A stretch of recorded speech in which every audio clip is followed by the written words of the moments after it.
Okay students, तो आज हम स्टार्ट कर रहे हैं एक न्यू सीरीज जो कि आपकी क्लास 11th की सीरीज है मेनली, जिसमें हम पढ़ेंगे ट्रिग्नोमेट्रिक फंक्शंस।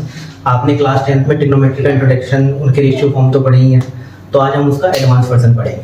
सबसे पहली बात जो हमने क्लास 10th में पढ़ी है उसमें ट्रिग्नोमेट्रिक फंक्शंस हमारे 6 हुआ करते थे रेशियो।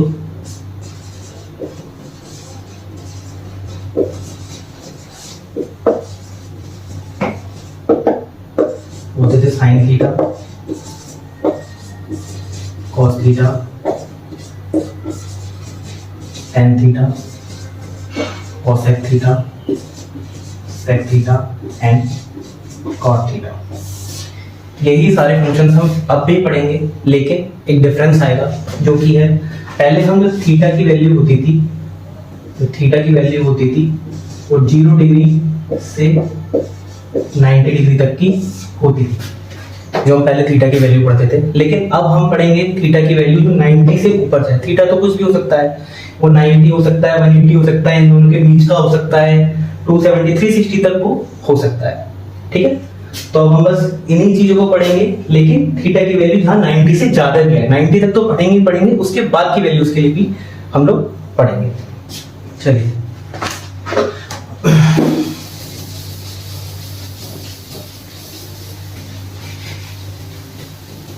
हम लोगों ने क्लास 10th में 3 थ्योरम्स पढ़ी हैं जो कि बेसिक थ्योरम कही जाती हैं ट्रिग्नोमेट्री की।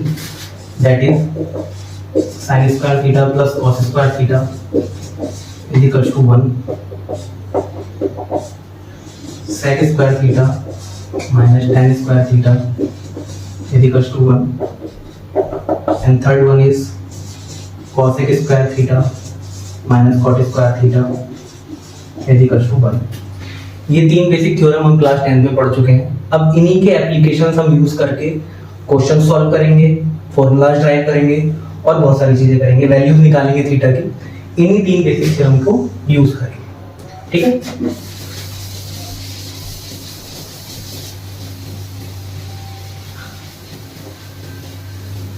अब क्वेश्चन अराइज होता है कि हमें ये थीटा की वैल्यू 90 के बाद की जरूरत क्यों पड़ती है। देखिए, जब हम थीटा की वैल्यू क्लास 10 में पढ़ते थे 0 से 90, तो उसकी वैल्यू 0 से इंफिनिटी तक होती थी, कभी भी नेगेटिव उसकी वैल्यू नहीं होती थी। लेकिन कंडीशन क्या होती है कि जब थीटा की वैल्यू 90 से ऊपर जाती है, तो जितने भी हमारे ट्रिग्नोमेट्रिक फंक्शन होते हैं, sign, cos, tan, cosec, sec, tan, cot, उन सब में जो वैल्यूज होती हैं वो चेंज हो जाती हैं। कभी वो वैल्यूज पॉजिटिव होंगी, कभी वो वैल्यूज नेगेटिव होंगी, कुछ भी हो सकती है। तो अभी हम वही पढ़ेंगे कि किस कंडीशन में हमारी कौन से ट्रिग्नोमेट्रिक फंक्शंस की वैल्यू पॉजिटिव होगी, कौन से की वैल्यू नेगेटिव होगी। अब 0 से 90 तक तो हमें पता है, it can either be 0, infinity और positive, but can never be a negative. पहले तो हम क्वाड्रेंट में डिवाइड कर देते हैं अपने थीटा को। 4 क्वाड्रेंट में हमने डिवाइड कर दिया, first, second, third and fourth.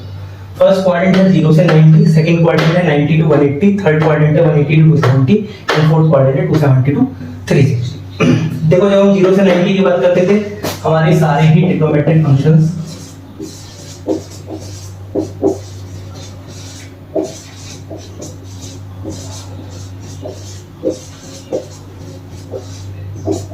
Positive हुआ करते थे। लेकिन अब जब हम बात करेंगे कि हमारी थीटा की वैल्यू 90 से बड़ी हो और 180 से छोटी हो, तब ये सारे के सारे ट्रिग्नोमेट्रिक फंक्शंस जो है हमारे पॉजिटिव नहीं होंगे। सिर्फ और सिर्फ अगर सेकंड क्वाड्रेंट की बात करें तो साइन थीटा और cosec theta will be positive. Rest all जितने भी हमारे ये चारों के चारों जो ट्रिग्नोमेट्रिक फंक्शंस हैं, इन सब की वैल्यूज अगर हमारी थीटा की वैल्यू 90 से 180 के बीच में होती है तो नेगेटिव होंगे।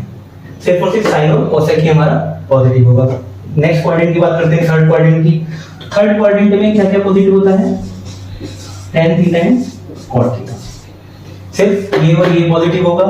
अगर थीटा की वैल्यू 180 से बड़ी हो, 270 से छोटी हो, तो बाकी सारे ट्रिग्नोमेट्रिक फंक्शंस नेगेटिव, सिर्फ ये दोनों पॉजिटिव।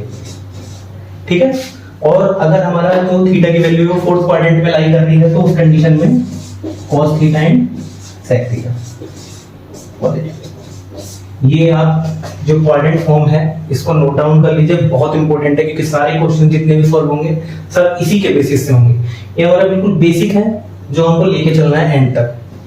ठीक है, अब आप कहेंगे कि इसकी जरूरत कहां पड़ेगी, उसके लिए मैं एक एग्जांपल से आपको समझाना चाहता हूँ। सपोज कीजिए हमें बोला sin 135 की वैल्यू बताइए, और सिर्फ इतना पूछा कि पॉजिटिव है या नेगेटिव वैल्यू आएगी इसकी sin 135 की। सपोज कीजिए 135 की वैल्यू निकालना भी बताऊंगा मैं आपको, लेकिन अभी सिर्फ इतनी बात करते हैं कि इसकी वैल्यू पॉजिटिव आएगी या नेगेटिव आएगी। तो देखिए थीटा कितना दे रखा है यहाँ पे 135 डिग्री, ठीक है। 135 कहां से 90 से 180, यानी कि सेकंड क्वाड्रेंट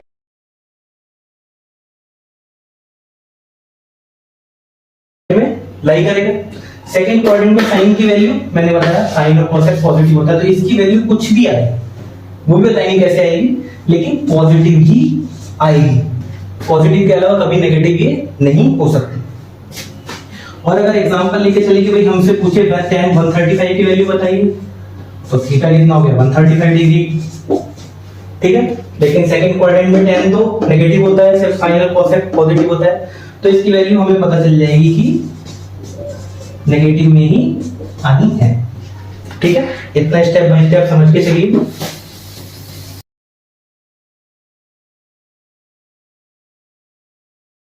एक रिलेशन पे चलते हैं, relation between degree and radian. जब हमारी थीटा की वैल्यू डिग्री में दे रखी हो या रेडियन में दे रखी हो, तो उनको इंटरचेंज भी हम कर सकते हैं। कैसे? एक रिलेशन है कि जो 180 डिग्री होता है वो किसके इक्वल होता है, पाई सी। ये रेडियन होता है, ये डिग्री में होता है, ठीक है। जब भी कहीं पे पाई लिखा है, इसका मतलब हम कंसीडर कर सकते हैं कि वो 180 डिग्री है, ठीक है। अगर कहीं लिखा है पाई बाई 2, तो इसका मतलब हो गया 180 बाई 2, यानी कि 90 डिग्री, ठीक है। तो ये हम एक छोटा सा दोनों के बीच में, आगे डाउट ना आए कि पाई को 180 कैसे लिख दिया या 180 को पाई कैसे लिख दिया, उसके लिए समझाना जरूरी है। नोट डाउन कर लीजिएगा ये भी। अब एक छोटी सी बात और बताता हूँ, जो हमारा डिग्री होता है ना, वो भी डिस्प्लेसमेंट की तरह होता है। जैसे डिस्प्लेसमेंट जहां से चलता है वापस वहीं पे आना है, तो उसकी वैल्यू कितनी हो जाती है, 0। इसी तरीके से इसकी जो थीटा की वैल्यू जैसे 0 से चली और वापस से 360 पे आ गई, तो इसकी वैल्यू भी 0 के इक्वल हो जाती है, ठीक है। एग्जांपल से समझते हैं। अगर सपोज करो थीटा की वैल्यू 450 डिग्री हो गई, ठीक है। यहां से हमारा थीटा चला पूरा एक सर्कल 360 कर लिया, फिर 90 पे आके पहुंच गया, तभी तो 450 होगी। तो मैं इसको लिख सकता हूं 360 प्लस 90 डिग्री, ठीक है। अब ये पूरा सर्कल ले लिया, डिस्प्लेसमेंट के हिसाब से सोचे तो ये पूरा सर्कल लेने पे 360 की वैल्यू 0 होगी। देखिए 0 और 360 मैंने एक साथ लिखे, तो इसका मतलब हो गया 0 डिग्री प्लस 90 डिग्री, यानी कि सिर्फ और सिर्फ 90 डिग्री की वैल्यू निकालेंगे हम, तो हमारी 450 की ऑटोमेटिकली वैल्यू निकल जाएगी, ठीक है। ये बात आप ध्यान रखिएगा, बहुत इंपॉर्टेंट है, क्वेश्चंस में बहुत यूज होने वाली है ये चीज, ठीक है। अब लेके चलते हैं आपके एग्जाम पॉइंट ऑफ व्यू से चीजें, क्वेश्चंस लेके चलते हैं। क्वेश्चन से समझेंगे, क्वेश्चन से समझोगे तो बड़े आराम से समझ में आ जाएगी चीजें कैसे कैसे। सपोज कीजिए क्वेश्चन नंबर हम 1 रखते हैं, इसमें हमें sec थीटा की वैल्यू दे रखी है -13/12, ठीक है। sec थीटा की हमें वैल्यू दे रखी है -13/12, ठीक है। और कह रहा है जो थीटा है वो कौन से क्वाड्रेंट में लाई कर रहा है, सेकंड क्वाड्रेंट में वो थीटा हमारा लाई कर रहा है। सेकंड क्वाड्रेंट मतलब इस क्वाड्रेंट में लाई कर रहा है,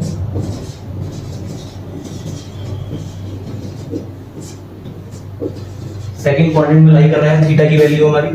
तो देखिए अब सबसे पहले हमें देखना है कि कौन कौन से हमारी चीजें पॉजिटिव होंगी, कौन कौन सी हमारी चीजें नेगेटिव होंगी। साइन और कोसेक तो पॉजिटिव होगा, ठीक है, बाकी सारी चीजें नेगेटिव होंगी। देखो sec थीटा इसमें ऑलरेडी नेगेटिव में दे रखा है, cos थीटा हम निकाल लेंगे। cos थीटा क्या होता है 1/sec थीटा, यानी कि -12/13 cos थीटा आ गया हमारा, ठीक है। एक हमने बेसिक थ्योरम अभी पढ़ी थी, sec square theta minus tan square theta is equals to 1, ठीक है। अब देखिए tan स्क्वायर थीटा की वैल्यू कितनी आ जाएगी, sec square theta minus 1, tan को उधर पहुंचा दिया, 1 को इधर ले गया, tan स्क्वायर थीटा की वैल्यू ये निकल के आ गई। अब यहाँ पे sec थीटा की वैल्यू रख दीजिए आप, tan square theta is equals to -13/12 square minus 1, ये कितना आ जाएगा 169/44 माइनस 1 यानी कि 25/144। जब इसको हम सॉल्व करेंगे तो ये 25/144 आ जाएगा। ठीक है, इसको लिख लेते हैं कहीं sec cos थीटा की वैल्यू और नहीं करते हैं, ये आप कर देते हैं।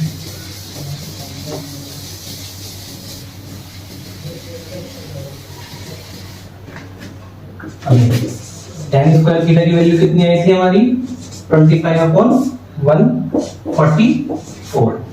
ठीक है, इतना तक समझ में आ गया। अब जब हम tan स्क्वायर रूट लेंगे उधर करेंगे तो इसकी दो वैल्यू निकल जाएंगी, प्लस में और माइनस में 5/12। जब भी हमारी रूट से कोई चीज बाहर निकलती है उसकी दो वैल्यू होती हैं, एक पॉजिटिव में और एक नेगेटिव में। अब देखने वाली बात यह है कि इसमें हमें पॉजिटिव वैल्यू लेनी है नेगेटिव। अगर हमें क्वेश्चन में दिया होता कि थीटा थर्ड क्वाड्रेंट में सपोज, तो हम tan की वैल्यू पॉजिटिव लेते, लेकिन हमें थीटा किसमें दिया है सेकंड क्वाड्रेंट में दिया है, तो हम यहाँ पे tan की वैल्यू क्या लेंगे नेगेटिव। एग्जाम में मल्टीपल टाइप क्वेश्चंस में ऐसे बहुत से क्वेश्चंस आते हैं जिसमें आपको पॉजिटिव में भी वैल्यू दी होगी, नेगेटिव में भी वैल्यू दी होगी। अगर आपको पता नहीं होगा कि कौन से क्वाड्रेंट में कौन सी चीज पॉजिटिव होती है, कौन सी चीज नेगेटिव होती है, तो आप क्वेश्चन गलत कर सकते हैं। तो इसको हमेशा ध्यान रखना है। tan की वैल्यू आ गई हमारी, cos की वैल्यू आ गई, sin की वैल्यू भी निकाल सकते हैं। sin theta upon cos theta होता है tan थीटा। ठीक है, अब sin थीटा कितना हो गया हमारा tan theta two cos theta. ठीक है,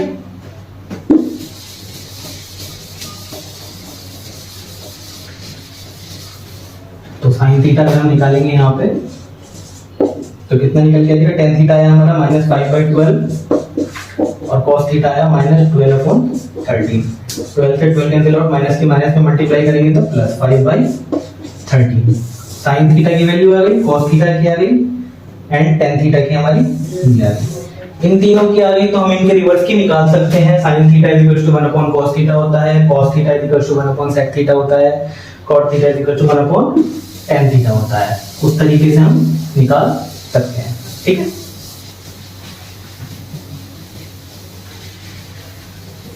चलिए एक क्वेश्चन और करेंगे इसी टाइप का, लेके चलते हैं। sin theta = -4/5। थीटा कौन से उसमें लाई कर रहा है, पाई से बड़ा है, 3π/2 से छोटा है। अब कैसे पता चलेगा कौन से क्वाड्रेंट में आना है, अभी तो हमें ये पाई में 3π/2 में दे दिया है। तो मैंने बताया था कि पाई को हम लिख सकते हैं 180 डिग्री। ठीक है, इससे इसे कट किया 90, 3 के से मल्टीप्लाई करेंगे यानी कि 270, यानी कि 180 से तो थीटा की वैल्यू बड़ी हो, 270 से छोटी हो। तो ऐसा कौन सा क्वाड्रेंट होता है, थर्ड क्वाड्रेंट होता है। तो हमें पता चल गया कि कौन से क्वाड्रेंट की वैल्यू हमसे पूछ रहा है, यानी कि हमसे थर्ड क्वाड्रेंट की बात हमसे ये कर रहा है। यहाँ लिख लो थीटा = थर्ड क्वाड्रेंट। ठीक है, अच्छा अब पूछ रहा है बाकी सारे फंक्शंस की वैल्यू बताओ। अब देखो sin square theta plus cos square theta कितना होता है 1 होता है। आराम से निकालेंगे cos square theta = 1 minus sin square theta, 1 minus -4/5 का स्क्वायर, 1 माइनस 16/25 सॉल्व करेंगे 9/25 आ गया। ठीक है, इसकी वैल्यू है ये cos स्क्वायर थीटा की।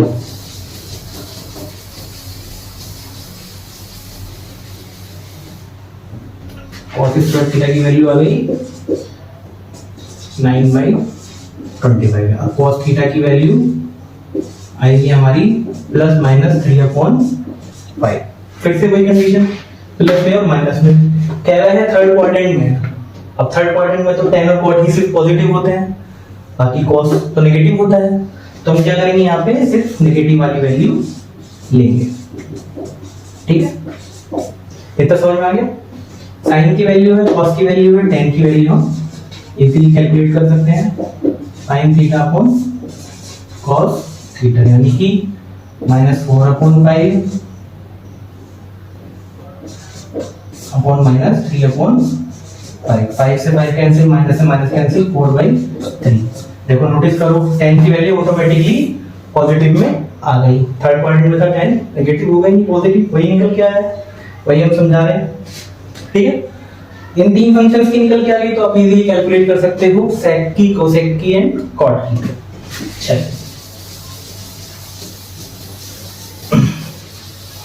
इस टाइप के जितने भी क्वेश्चंस हैं वो आप सब लगाइए, जिसमें भी डाउट हो मुझे कमेंट में प्लीज बताइए, मैं उनका सॉल्यूशन किसी ना किसी दिन आपको एक क्लास में बना के दूंगा। ठीक है, जितने भी क्वेश्चंस हो इजी गोइंग से आप कर सकते हैं, बड़ा कोई इसमें हार्ड एंड फास्ट रूल नहीं लगाना है, ये समझना है अच्छे से, मेमोराइज करना है कौन कौन से क्वाड्रेंट में कौन कौन सी चीज पॉजिटिव रहेंगी, कौन कौन सी नेगेटिव रहेंगी, सॉल्यूशन करना है, बाकी तो सब कैलकुलेशन है। चलिए अब आते हैं नेक्स्ट टाइप के क्वेश्चन पे। ठीक है, सपोज करो हमें क्वेश्चन दिया है sin 25π/3, बोला इसकी वैल्यू बताओ। अब हमें टेबल में 0 से 90 डिग्री तक की तो वैल्यू पता है, ठीक है, लेकिन 90 से ऊपर की तो नहीं पता। पाई तो मतलब 180 हो गई, 25 की 180 में मल्टीप्लाई करेंगे, 3 से डिवाइड करेंगे, कितना लंबा कैलकुलेशन बैठेगा, बहुत लंबा कैलकुलेशन बैठेगा। तो हम इसको शॉर्ट बनाएंगे। शॉर्ट बनाने के लिए मैंने एक चीज बताता हूँ आपको, देखिए पहले समझिएगा। मैंने बताया था पाई इक्वल्स टू 180 डिग्री होता है, ठीक है, एंड 2 पाई कितना होता है, 2 की इसमें मल्टीप्लाई करी तो 360 डिग्री। ठीक है, कोई भी थीटा 360 पे जाके कितना हो जाता है, 0, यानी कि उसका सर्कल कंप्लीट हो जाता है। वो जितनी बार भी सर्कल लगाएगा, जितनी बार भी सर्कल बनाएगा, उतनी बार उसकी वैल्यू 0 हो जाएगी। तो हम इसको कन्वर्ट करेंगे 2 पाई की फॉर्म में। ठीक है, कैसे कन्वर्ट करेंगे अभी बताते हैं।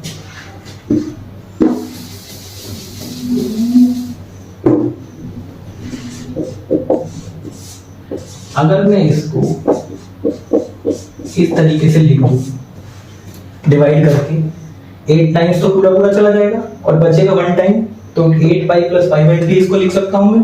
सिंपल कैलकुलेशन है, आप लोगों को आती होगी आई होप। ठीक है, अब इसको कर दिए 8 पाई प्लस पाई बाई 3। अब देखो इसको मैं ऐसे लिख दूंगा 2 pi into 4 plus pi by 3। 8 पाई को मैंने 2 पाई इंटू 4 लिख दिया, कोई दिक्कत नहीं। अब देखिए 2 पाई मतलब एक चक्कर लगाया, फिर इसने दूसरा लगाया, तीसरा लगाया, चौथा लगाया, 4 चक्कर लगाने के बाद भी इसका डिस्प्लेसमेंट 0 हो गया एक तरीके से। तो इसको ये इसकी वैल्यू कितनी हो गई, 0। बचा कितना हमारा, सिर्फ पाई बाई 3 जो हमारा लास्ट में बचा। ठीक है, तो ये हो गया साइन पाई बाई 3, यानी कि साइन 60 डिग्री। पाई की जगह 180 डिग्री रखेंगे, 3 से डिवाइड करेंगे तो 60 डिग्री बचेगा। साइन 60 की वैल्यू हम बहुत अच्छे से जानते हैं क्लास 10 से। नहीं याद है तो आप रिवाइज कर सकते हैं दोबारा से, √3/2। अगर किसी को यहाँ पे डाउट आ रहा है तो बताओ, मैं चलो समझाता हूँ इसको भी कैसे किया है। देखिए इसको मैं क्या लिख सकता हूँ, 25 प्लस इसको मैं ऐसे लिख सकता हूँ 24 पाई प्लस पाई बाई 3 लिख सकता हूँ इसे 25 को। अब 3 को दोनों के नीचे अलग अलग ले लीजिए, इसको मैं ऐसे भी लिख सकता हूँ। ठीक है, इसके नीचे अलग ले लिया, इसके नीचे अलग ले लिया, जब एलसीएम लूंगा तो यही आएगा। 3 से 24 को काटूंगा तो कितना बचेगा, 8 पाई प्लस पाई बाई 3। यही मैंने आपको बताया था। ठीक है, इसी तरीके से आप कुछ भी कर सकते हो। हमें इसको हमेशा जितना मैक्सिमम टाइम ये कर सकता है, 25 मैक्सिमम टाइम कितना कर सकता है, 8 टाइम कर सकता है। 24 होता है तो 8 टाइम लिख लिया, प्लस बचा हुआ कितना हमारा बचा, 1 बचा, तो प्लस 1 पाई बाई 3। इस तरीके से हम इसको लिख लेंगे। इसमें कोई हार्ड एंड फास्ट रूल नहीं है, सब हम अपने बचपन से पढ़ते हुए आ रहे हैं। चलिए इसी टाइप का और क्वेश्चन करते हैं, जैसे लेके चलते हैं।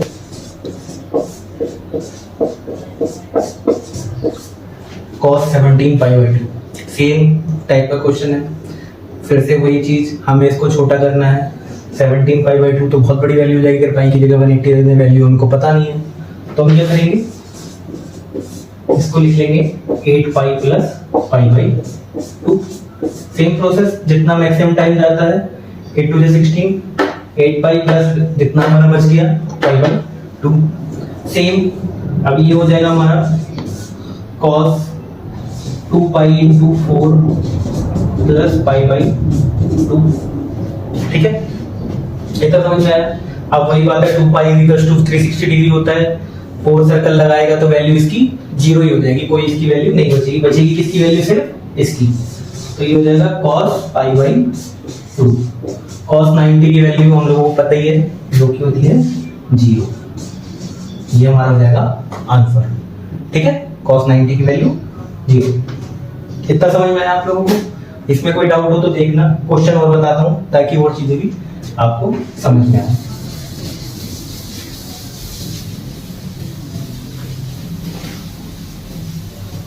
बहुत सारे फॉर्मूला याद करने की जरूरत नहीं है, बस कॉन्सेप्ट समझिए, फॉर्मूलाज की जरूरत नहीं है। मैं जितने भी एग्जांपल्स हैं सब आर.एस. अग्रवाल को रेफर करके बनाता हूँ, उसी में आपके एनसीईआरटी क्वेश्चंस भी रहते हैं।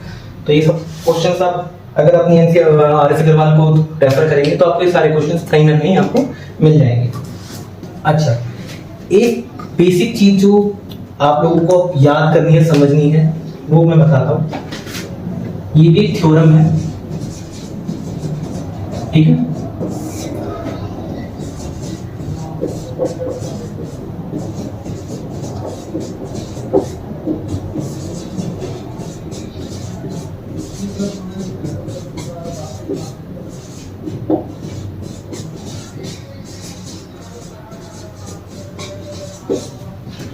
इसको आपको याद ही रखना है, ज्यादा इसके ये कैसे डिराइव हुआ क्या हुआ इसमें जाने की जरूरत नहीं है इतना, ऐसे एग्जाम पॉइंट ऑफ व्यू से पूछता नहीं, बहुत सिंपल सी चीज है। अगर आपका थीटा जो है वो कोस की और सेक की कंडीशन में नेगेटिव में है, सिर्फ थीटा की वैल्यू नेगेटिव है, मैं यहाँ पूरे की बात नहीं कर रहा हूँ, सिर्फ कह रहा हूँ थीटा अगर आपका नेगेटिव है तो उसकी जो वैल्यू होती है वो कॉस थीटा ही होती है। ये कॉस की और सेक की कंडीशन में क्या होता है, ये माइनस थीटा थीटा ही बन जाता है। ठीक है, ये बात आपको याद रखनी है। रेस्ट ऑफ कंडीशंस में ये जो माइनस है ये बाहर आ जाता है। ठीक है,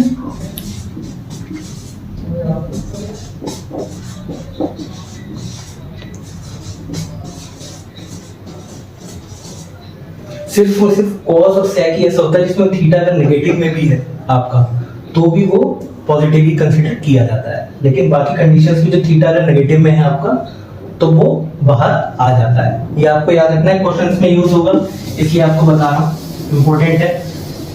आप सारी चीज निकाल लो लेकिन आपको ये नहीं पता होगी कॉस माइनस थीटा की वैल्यू कॉस थीटा ही होती है, तो फिर क्वेश्चन सारा गलत हो जाएगा। ऑब्जेक्टिव में बहुत क्वेश्चन पूछ जाते हैं ऐसे मल्टीपल टाइप में, और जब आप हायर एग्जाम कॉम्पिटिटिव एग्जाम के लिए जाते हैं तो ये छोटी छोटी चीजों से ही क्वेश्चन आपका सही और गलत हो जाता है। एग्जाम्पल से लेके चलेंगे, क्वेश्चन में दे रखा है, क्वेश्चन में दे रखा है सेक माइनस 19 पाई बाई 3। अब देखिए यहाँ थीटा क्या है, माइनस में है, लेकिन मैंने बताया कॉस की कंडीशन में और सेक की कंडीशन में थीटा माइनस से भी अपने आप पॉजिटिव में हो जाता है। तो इसको हम क्या लिखेंगे, वही लिखेंगे, पॉजिटिव में ही लिखेंगे। ठीक है, अब ये सिंपल हो गया, सिंपल हो गया तो अब इसको सॉल्व कर लेंगे। इसको मैं ऐसे लिखूं 6 पाई प्लस पाई बाई 3, कोई दिक्कत? इसको मैं लिखूं ऐसे 2 पाई मल्टीप्लाई 3 प्लस पाई बाई 3, 2 पाई यानी कि 360 के 3 सर्कल घूमे, वही है, सिंपल सेम करना। तो इसकी वैल्यू 0 हो जाएगी, बचेगा क्या हमारे पास, sec पाई बाई 3 यानी कि sec 60। sec 60 की वैल्यू बताइए, सही लिखी है मैंने गलत लिखी है पता नहीं, चेक करना, सही है वैसे। ठीक है, cos 60 की वैल्यू 1/2 होती है और sec 60 की वैल्यू 2 होती है। ठीक है, अगर यहाँ पे sec की जगह sin होता तब कंडीशन और हो जाती,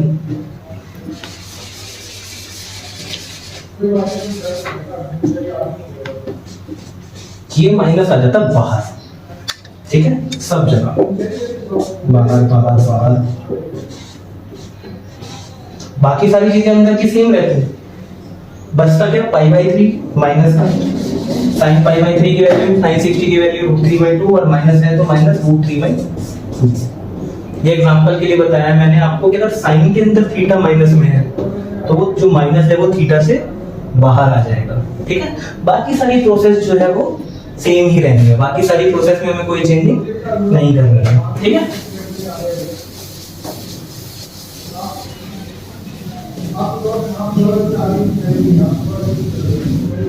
चलिए अब बात करते हैं। अभी तक तो हमें दे रखा था साइन के साथ कॉस के जितने भी ट्रिग्नोमेट्रिक फंक्शंस हैं उनके साथ हमें रेडियन की फॉर्म में दे रखा था, पाई की फॉर्म में। लेकिन अगर कंडीशन में डिग्री की फॉर्म में दे दे साइन 765, ये और इजी हो जाएगा हमारे लिए, कोई दिक्कत नहीं है इसमें। हमें सब चीजों को बनाना 360 की फॉर्म में ही। इसे मैं ऐसे लिख लूं 2 × 360 प्लस 45। क्यों किया मैंने ऐसा?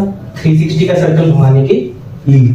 अब मैं 2 की 360 मल्टीप्लाई करूंगा तो 720 आएगा, प्लस 45 करूंगा तो ऑटोमेटिकली 765 आ जाएगा। तो हमें हर चीज को बस दिमाग में इतना ही दिमाग लगाना है कि ये 360 लाना है। अब ये 360 की जगह चाहे 2 पाई है चाहे खाली 360 है, कोई दिक्कत नहीं है। ठीक है, तो इसको मैं क्या लिख लूंगा, sin 2 × 2 पाई प्लस 45। ठीक है, फिर से मैं इसकी वैल्यू 0 हो जाएगी, ये बचेगा बस sin 45। sin 45 की वैल्यू 1/√2। ठीक है,